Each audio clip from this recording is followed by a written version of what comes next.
Lyell, the lower range, the lower below the east end of the Hoffman range, so that the length must be about 10 or 12 miles. They vary in width from a quarter of a mile to perhaps 3/4, and a good many branch meadows put out along the banks of the tributary streams. This is the most spacious and delightful high pleasure ground I have yet seen. The air is keen and bracing, yet warm during the day, and though lying high in the sky, the surrounding mountains are so much higher, one feels protected as if in a grand hall. Mounts Dana and Gibbs, massive red mountains, perhaps 13,000 feet high or more, bound the view on the east. The Union and Unicorn peaks, with many nameless peaks, on the south, the Hoffman range on the west, and a number of peaks, unnamed as far as I know, on the north. One of these last is much like the cathedral. The grass of the meadows is mostly fine and silky, with exceedingly slender leaves, making a close sod, above which the panicles of minute purple flowers seem to float in airy, misty lightness, while the sod is enriched with at least 3 species of genitin, and as many more of orthocarpus, pontilla, ivestia, solidago, penstemon, with their gay colours, purple, blue, yellow and red, all of which I may know better ere long. A central camp will probably be made in this region, from which I hope to make long excursions into the surrounding mountains. On the return trip I met the flock about 3 miles east of Lake Tenaya. Here we camped for the night near a small lake lying on top of the divide in a clump of the 2-leaved pine. We are now about 9,000 feet above the sea. Small lakes abound in all sorts of situations, on ridges, along mountain sides, and in piles of moraine boulders, most of them mere pools. Only in those canyons of the larger streams at the foot of declivities, where the down thrust of the glaciers was heaviest, do we find lakes of considerable size and depth. How grateful a task it would be to trace them all and study them! How pure their waters are, clear as crystal in polished stone basins! None of them, so far as I have seen, have fishes, I suppose on account of falls making them inaccessible. Yet one would think their eggs might get into these lakes by some chance or other, on ducks' feet, for example, or in their mouths, or in their crops, or as some plant seeds are distributed. Nature has so many ways of doing such things. How did the frogs, found in all bogs and pools and lakes, however high, manage to get up these mountains? Surely not by jumping. Such excursions through miles of dry brush and boulders would be very hard on frogs. Perhaps their stringy gelatinous spawn is occasionally entangled or glued on the feet of water birds. Anyhow, here they are, and in hearty health and voice.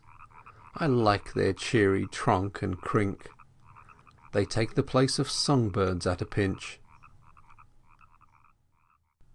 August 10. Another of those charming, exhilarating days that make the blood dance, and excite the nerve currents that render one unweariable and well nigh immortal. Had another view of the broad ice-ploughed divide, and gazed again and again at the Sierra Temple and the great red mountains east of the meadows. We are camped near the Soda Springs on the north side of the river. A hard time we had getting the sheep across. They were driven into a horseshoe bend and fairly crowded off the bank. They seemed willing to suffer death rather than risk getting wet, though they swim well enough when they have to. Why sheep should be so unreasonably afraid of water I don't know, but they do fear it as soon as they are born, and perhaps before. I once saw a lamb only a few hours old approach a shallow stream about 2 feet wide and an inch deep, after it had walked only about 100 yards on its life's journey. All the flock to which it belonged had crossed this inch-deep stream, and, as the mother and her lamb were the last to cross, I had a good opportunity to observe them. As soon as the flock was out of the way, the anxious mother crossed over and called the youngster. It walked cautiously to the brink, gazed at the water, bleated piteously, and refused to venture. The patient mother went back to it again and again to encourage it, but long without avail. Like the pilgrim on Jordan's stormy bank, it feared to launch away. At length, gathering its trembling inexperienced legs for the mighty effort, throwing up its head as if it knew all about drowning and was anxious to keep its nose above water, it made the tremendous leap and landed in the middle of the inch-deep stream. It seemed astonished to find that, instead of sinking over head and ears, only its toes were wet, gazed at the shining water a few seconds, and then sprang to the shore, safe and dry through the dreadful adventure. All kinds of wild sheep are mountain animals, and their descendants' dread of water is not easily accounted for. August 11. Fine shining weather, with a 10 minutes noon thunderstorm and rain. Rambling all day, getting acquainted with the region north of the river.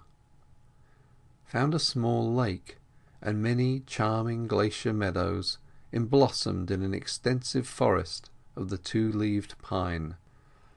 The forest is growing on broad, almost continuous deposits of moraine material, is remarkably even in its growth, and the trees are much closer together than in any of the fir or pine woods farther down the range. The evenness of the growth would seem to indicate that the trees are all of the same age, or nearly so. This regularity has probably been in great part the result of fire. I saw several large patches and strips of dead bleached spars, the ground beneath them covered with a young even growth. Fire can run in these woods, not only because the thin bark of the trees is dripping with resin, but because the growth is close, and the comparatively rich soil produces good crops of tall, broad-leafed grasses on which fire can travel even when the weather is calm.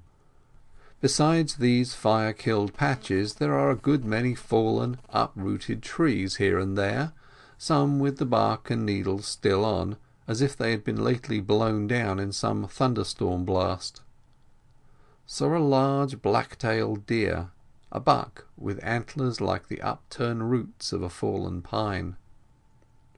After a long ramble through the dense encumbered woods, I emerged upon a smooth meadow full of sunshine, like a lake of light, about 1.5 miles long, a quarter or half a mile wide, and bounded by tall, arrowy pines. The sod, like that of all the glacier meadows hereabouts, is made of Silkiogrosis and Calamagrosis chiefly.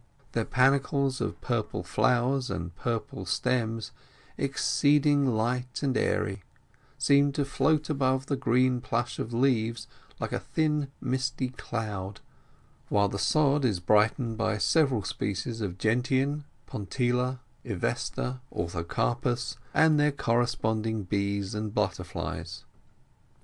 All the glacier meadows are beautiful, but few are so perfect as this one. Compared with it, the most carefully levelled, licked, snipped artificial lawns of pleasure grounds are coarse things. I should like to live here always. It is so calm and withdrawn, while open to the universe in full communion with everything good. To the north of this glorious meadow I discovered the camp of some Indian hunters. Their fire was still burning, but they had not yet returned from the chase. From meadow to meadow, every one beautiful beyond telling, and from lake to lake, through groves and belts of arrowy trees, I held my way northward toward Mount Conness, finding telling beauty everywhere, while the encompassing mountains were calling, "Come." Hope I may climb them all.